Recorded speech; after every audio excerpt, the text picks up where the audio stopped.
Welcome back to Bread. We're on day 19. We're in the book of Exodus. We're going to start with chapters 4 through 6. We are right now reading about where God has already told Moses what he's going to do, that he's going to go and speak to Pharaoh, and that Pharaoh will not let them go, and that God told Moses that I'm going to perform many miracles in front of them, and they still won't let you go. And then all of these things are going to happen, and then they're going to let you go, and you're going to take they're even going to give you supplies for your exodus to leave Egypt. So that's where we left off yesterday. So let's begin today on day 19. Already on day 19, almost 3 weeks already into this. Okay, chapter 4, signs of the Lord's power. But Moses protested again. What if they won't believe me or listen to me? What if they say, the Lord never appeared to you? Then the Lord asked him, what is that in your hand? Now remember, Moses is talking to the Lord. He's standing on holy ground. God has already told him, remove your sandals. The ground where you are standing is holy. And he's at a burning bush that is not burning up. So, what's in your hand? A shepherd's staff, Moses replied. Throw it down on the ground. The Lord told him. So Moses threw down the staff and it turned into a snake. Moses jumped back. Who wouldn't?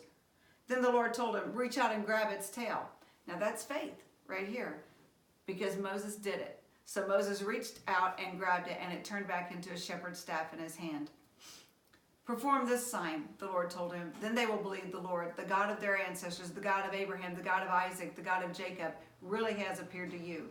Then the Lord said to Moses, now put your hand inside your cloak. So Moses put his hand inside his cloak, and when he took it out again, his hand was white as snow and with a severe skin disease.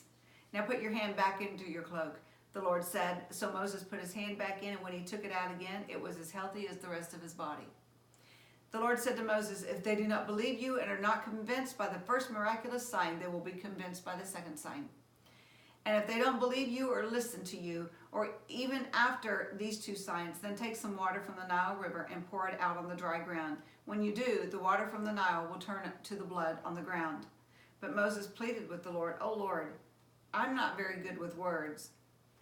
I have never been, and I'm not now, even though you have spoken to me. I get tongue-tied and my words get tangled. Moses was a stutterer. And when you're a stutterer, it's hard to get your words out and to have people want to listen to you. Then the Lord asked Moses, who makes a person's mouth? Who decides whether people speak or do not speak, hear or do not hear, see or do not see? Is it not I, the Lord? Now go. I will be with you as you speak. I will instruct you what to say. But Moses again pleaded, Lord, please send anyone else. Then the Lord became angry with Moses. All right, he said, what about your brother Aaron, the Levite? I know he speaks well, and look, he's on his way to meet you now. He will be delighted to see you. Talk to him and put the words in his mouth.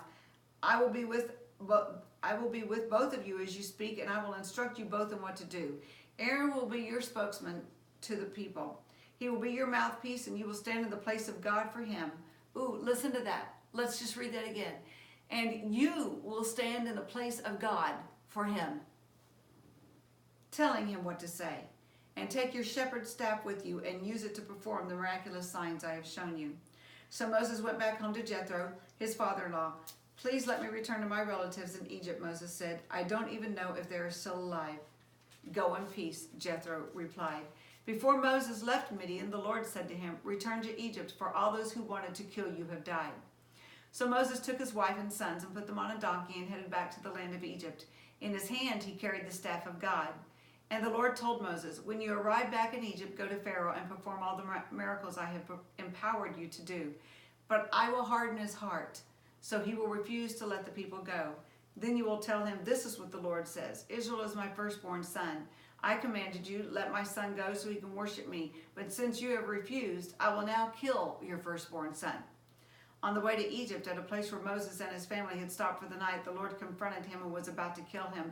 But Moses' wife, Zipporah, took a flint knife and circumcised her son. She touched his feet with the foreskin and said, now you are a bridegroom of blood to me. When she said a bridegroom of blood, she was referring to the circumcision. After that, the Lord left him alone. Now the Lord had said to Aaron, go out into the wilderness to meet Moses. So Aaron went and met Moses at the mountain of God, and he embraced him. Moses then told Aaron everything the Lord had commanded him to say. and he told them about the miraculous signs the Lord had commanded him to perform.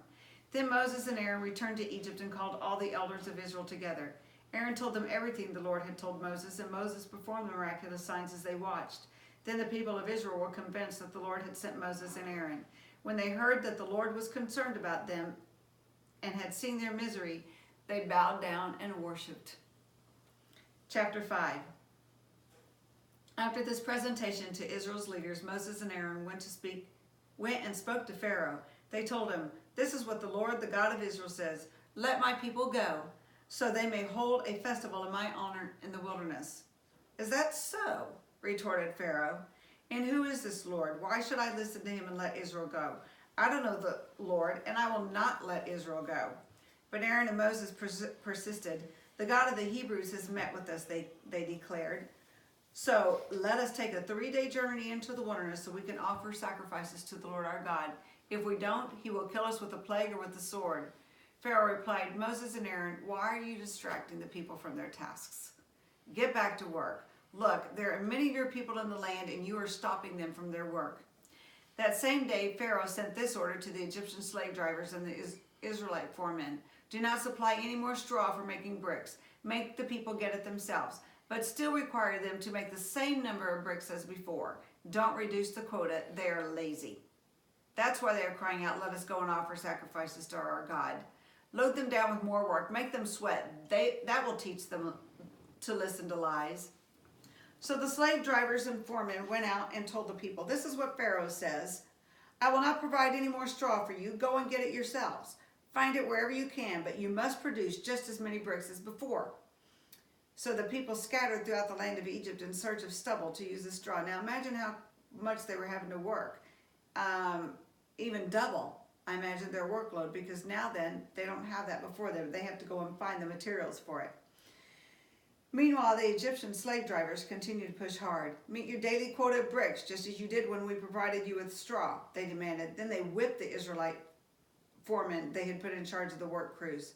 "Why haven't you met your quotas either yesterday or today?" they demanded. So the Israelite foremen went to Pharaoh and pleaded with him, "Please don't treat your servants like this," they begged. "We are given no straw, but the slave drivers still demand make bricks. We are being beaten, but it isn't our fault. Your own people are to blame."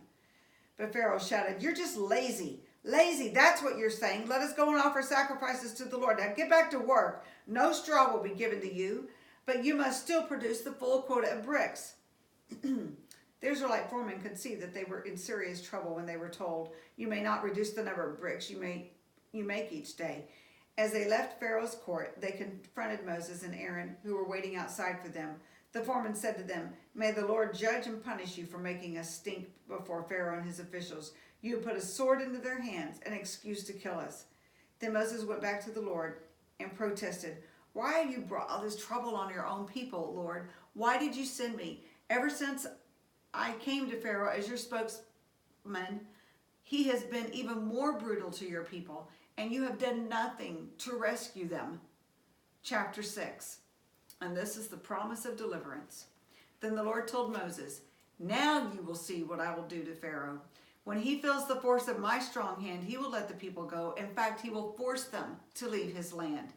And God said to Moses, "I am Yahweh, the Lord. I appeared to Abraham, to Isaac, and to Jacob as El Shaddai, God Almighty, but I did not reveal my name, Yahweh, to them. And I reaffirmed my covenant with them. Under its terms, I promised to give them the land of Canaan, where they were living as foreigners. You can be sure that I have heard the groans of the people of Israel, who are now slaves to the Egyptians, and I am well aware of my covenant with them." Now listen to this. He's telling Moses, "I am Yahweh." God had not told any before that. And now he's revealed this name, Yahweh, God's true name, revealed it to Moses. And he says, "I did not reveal my name, Yahweh, to them, but he did to Moses." Verse 6, "Therefore say to the people of Israel, I am the Lord. I will free you from your oppression and will rescue you from your slavery in Egypt. I will redeem you with a powerful arm and great acts of judgment. I will claim you as my own people, and I will be your God. Then you will know that I am the Lord your God, who has freed you from your oppression in Egypt. I will bring you into the land I swore to give to Abraham, Isaac, and Jacob. I will give it to you as your very own possession. I am the Lord. So Moses told the people of Israel what the Lord had said, but they refused to listen anymore. They had become too discouraged by the brutality of their slavery. Then the Lord said to Moses, "Go back to Pharaoh, the king of Egypt, and tell him to let the people of Israel leave his country." "But Lord," Moses objected, "my own people won't listen to me anymore. How can I expect Pharaoh to listen? I'm such a clumsy speaker." But the Lord spoke to Moses and Aaron and gave them orders for the Israelites and for Pharaoh, the king of Egypt. The Lord commanded Moses and Aaron to lead the people out of Egypt. These are the ancestors of some of the clans of Israel. The sons of Reuben, Israel's oldest son, were Hanak, Palu, Hezron, and Carmi. Their descendants became the clans of Reuben. The sons of Simeon were Jemuel, Jamin, Ohad, Jachin, Zohar, and Shaul. Shaul's mother was a Canaanite woman. Their descendants became the clans of Simeon. These are the descendants of Levi as listed in their family records. The sons of Levi were Gershon, Kohath, and Merari. Levi lived to be 137 years old. The descendants of Gershon included Libni and Shemaiah, each of whom became the ancestor of a clan. The descendants of Kohath included Amram, Izhar, Hebron, and Uzziel. Kohath lived to be 133 years old. The descendants of Merari included Mali and Mushi. These are the clans of the Levites as listed in their family record. Amram married his father's sister Jochebed, and she gave birth to his sons Aaron and Moses. Amram lived to be 137 years old. The sons of Izhar were Korah, Nepheg, and Zikri. The sons of Uzziel were Mishael, Elzaphan, and Zithri. Aaron married Elisheba, the daughter of Aminadab and the sister of Nashon, and she gave birth to his sons Nadab, Abihu, Eleazar, and Ithamar.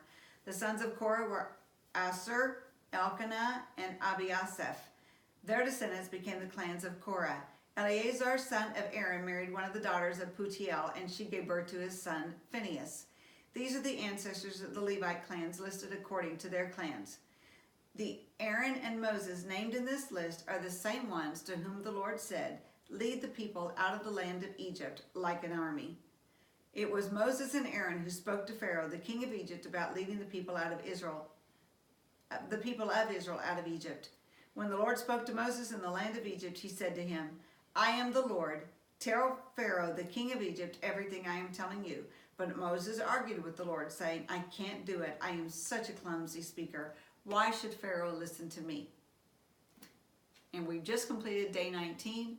Join me again tomorrow. We'll pick up on chapter 7 for day 20. Have a great day, you guys. Bye-bye.